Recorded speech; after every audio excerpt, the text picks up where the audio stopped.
If you're annoyed that you can't play Minecraft on your school Chromebook or computer, I'm going to show you exactly how to do that in today's video. So firstly, what you're going to want to do is you're going to search up drivemad.me, and you can see this link right here, but you will see that it's blocked because you're on your school Chromebook. So what you're going to want to do is go to the Google Doc, which I have in the description down below, and you can press any of these links. When you do that, you will see back to YouTube and go to site, but you're going to want to press go to site.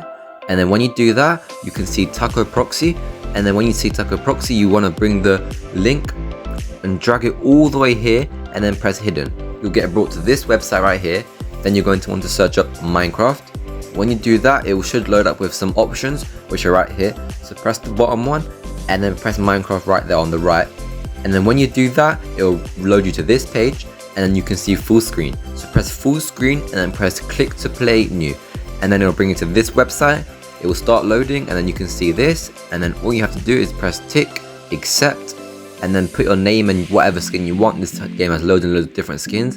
Press done, and then you can press single player, and then when you do that, you'll see create world, and then basically all you have to do is create your world. And yeah, thank you for watching and subscribe.